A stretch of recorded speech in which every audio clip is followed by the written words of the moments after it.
1979, Iranians experienced a revolution without democracy, and today they aspire for democracy without a revolution. Hi, I'm Ian Bremmer, and welcome to the GZERO World Podcast. It's an audio version of what you can find on public television, where I analyze global topics, sit down with big guests, and make use of little puppets. This week, I sit down with Karim Sadjadpour, an Iranian-American economist and policy analyst who regularly advises American, European, and Asian governments about the Middle East. He's a particularly good person to talk to about Iran right now, and I'll talk to him about what to expect from rising tensions between Washington and Tehran. Let's get to it.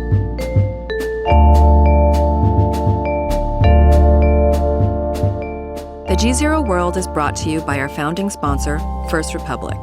First Republic, a private bank and wealth management company, understands the value of service, safety, and stability in today's uncertain world. Visit firstrepublic.com to learn more.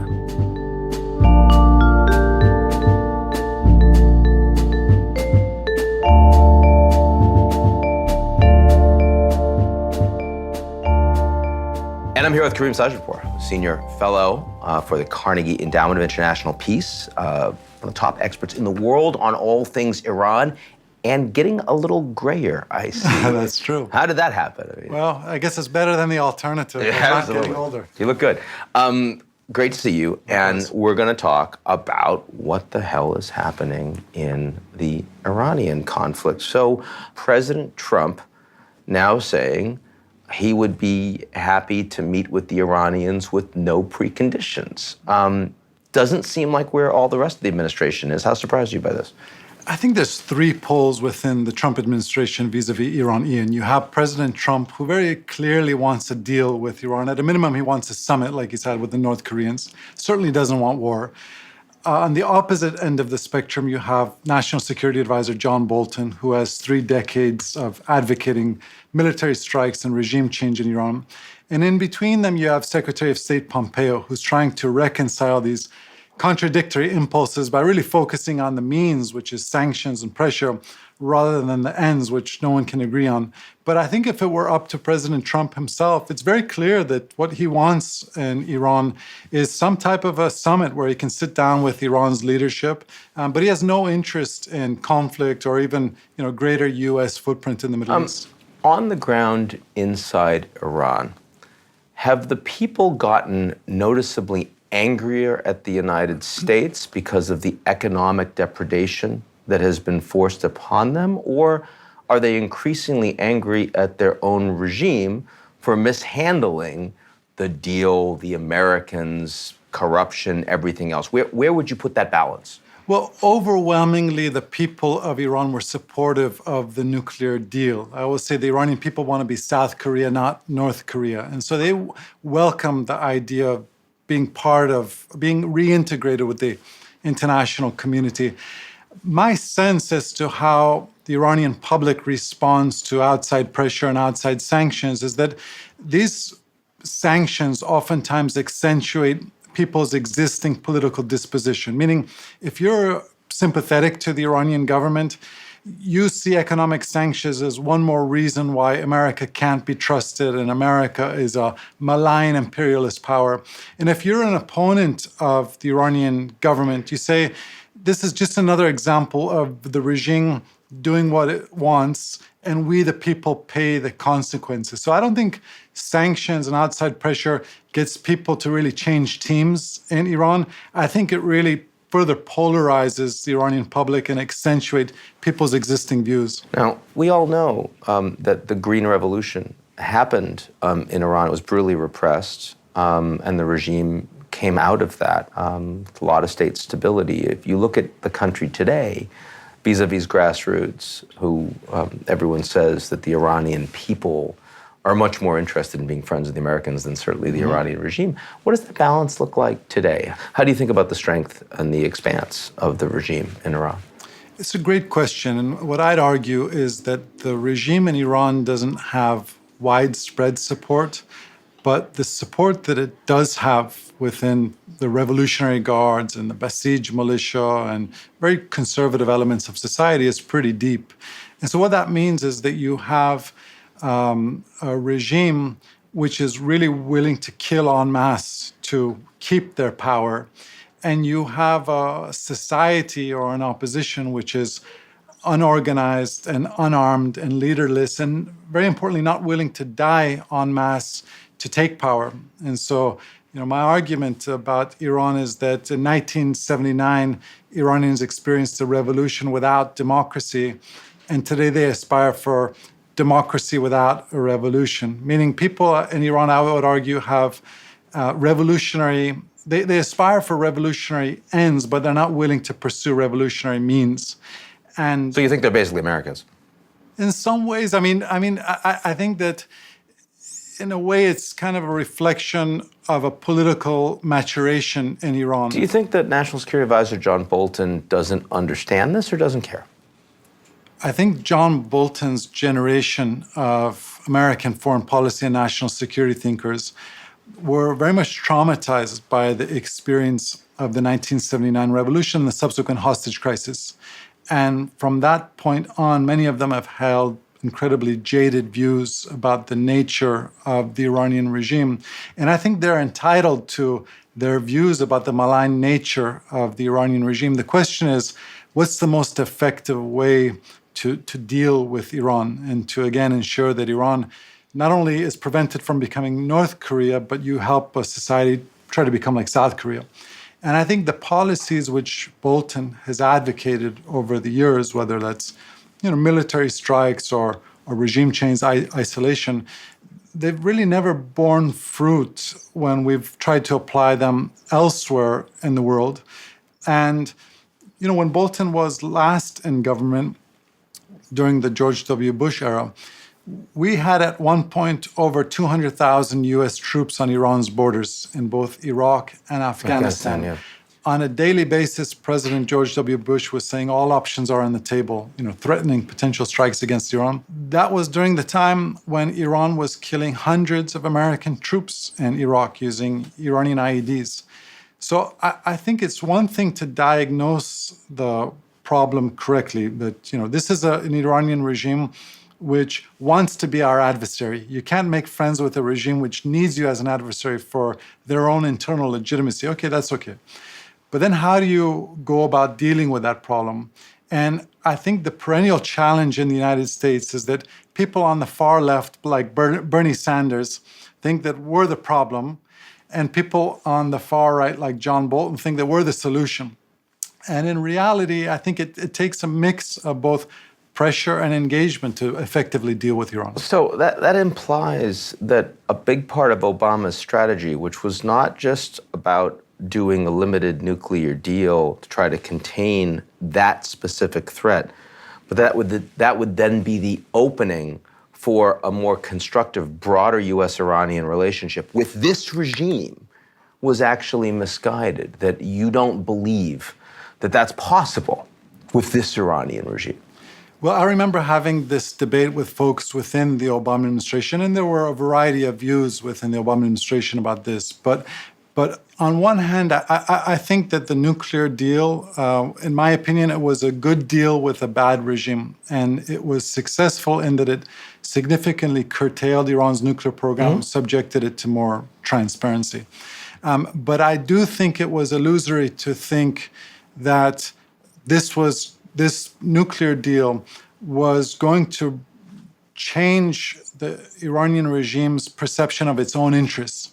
And the reality is that Iran's supreme leader has long believed that it's easier for him to preserve his own authority in a closed, isolated environment which is hostile to the United States.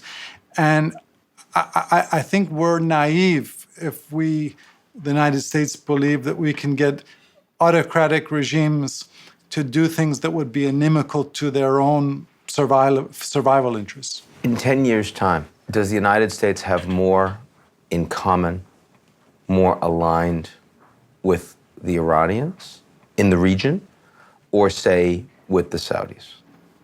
I think an increasing number of people in the U.S. foreign policy establishment see the United States and Saudi Arabia as friends but not allies, and Iran and the United States as allies but not friends, meaning that we have more in common with Iran than we do with Saudi Arabia.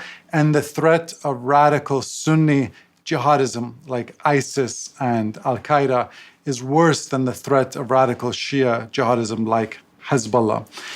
But I think the reality is that you have a government in Saudi Arabia with all of its flaws and shortcomings. At the end of the day, Mohammed bin Salman wants to be allied with the United States. And at the end of the day, Iran's current leadership, Ayatollah Khamenei, wants the United States as an adversary. So if you're sitting in the White House, whether you're a Democrat or a Republican, you're not going to gratuitously break an alliance with a country that wants you as an ally. And you can't force a country which wants you as an adversary to be your friend. And so I think ultimately, as Henry Kissinger best put it, Iran really is going to have to decide whether it wants to be a nation or a cause. If Iran continues to see itself as a revolutionary cause in opposition to America and opposition to the United States, then we're going to continue to butt heads. But I think the day when Iran starts to prioritize its own national interests and economic interests, there's actually going to be a lot of overlapping interests between America and Iran. I mean, this does relate to the Iranian people. It relates to the Iranian economy. So far, we've been talking mostly about Iranian politics at the high level, and yet we know Iran is a large population. It's a diverse economy, and if it's going to grow and provide anything for its people and anything for its middle class and its working class, they're going to have to be a part of the global economy. You said Iran wants to be more like South Korea than North Korea. Well, if that's true, if they want to be more like South Korea than North Korea, they have a hard time picking the United States as their top enemy as a regime. Like, those two things don't really work together. Mm-hmm. So what is the driver for that piece? Is it some moderates in the government that just don't have a lot of power? Is it completely separate from the regime? It's some local business interests, but they don't really have the ability to shape anything. Like, what is it that's driving the internationalizing component of what Iran is all about? So if you look back at the 1979 revolution, all of the disparate groups that opposed the Shah of Iran, from Marxists to Khomeinists, they had very little in common when it came to the endgame. But what united them was anti-imperialism. This belief that America was somehow keeping Iran backward and poor. I think now, if there's an organizing principle among Iran's younger generations and more moderate classes, it's not anti-imperialism, it's globalization. That we are a very proud country. Iranians are very proud. They want to remain sovereign, but they also want to be integrated with the world. They want to be part of the international community rather than always fighting against the international community and being the odd people out. And so today, 4 decades after the 1979 revolution, something like 3/4 of the country was born after the revolution was born. And death to America doesn't make sense to people as an organizing principle. It's not an inspiring organizing principle. And I think most people understand that Iran has enormous potential as a nation. It's got enormous resources. It's got enormous human capital. But that potential will never be realized as long as the official slogan of the government is death to America.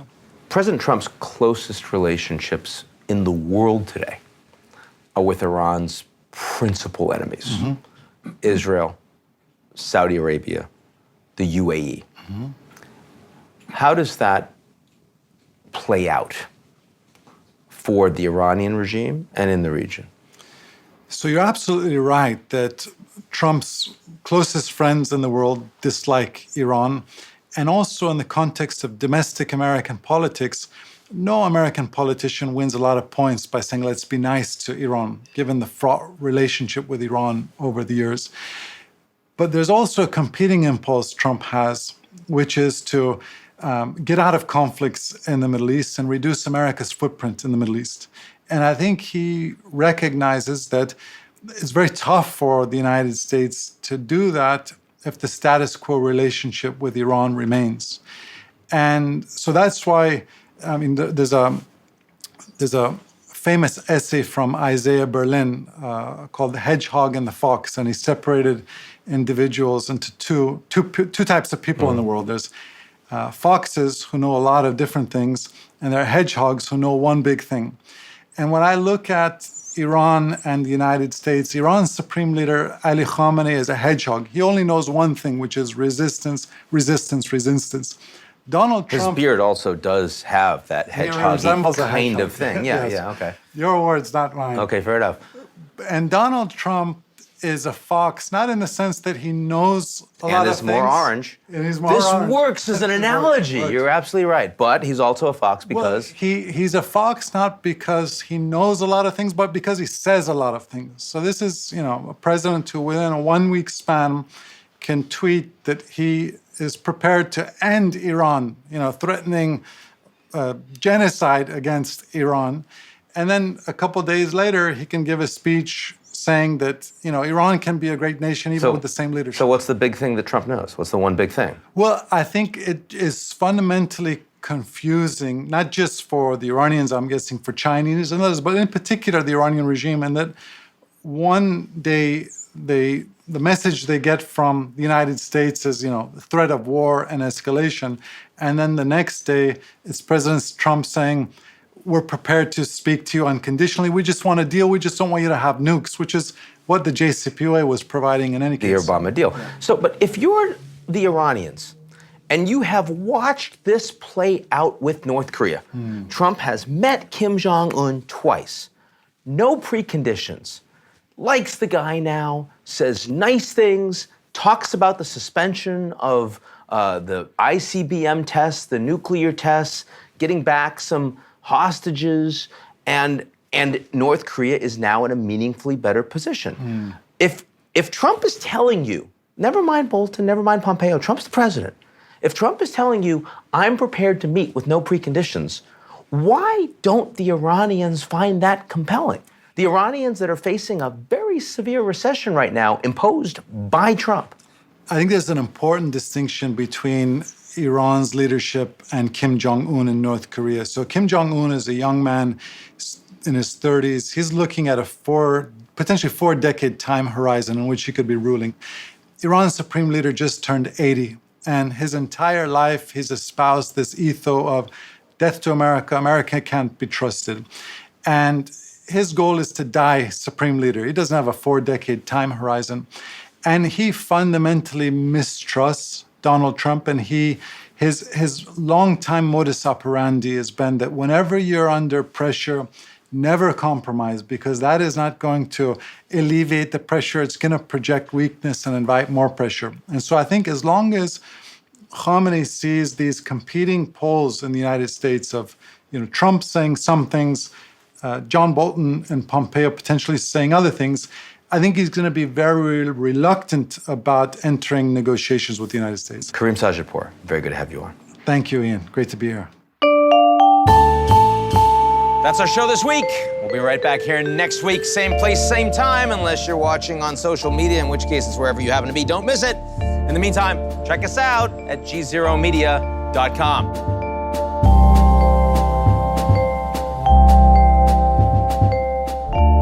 The GZERO World is brought to you by our founding sponsor, First Republic. First Republic, a private bank and wealth management company, understands the value of surface, safety, and stability in today's uncertain world. Visit firstrepublic.com to learn more.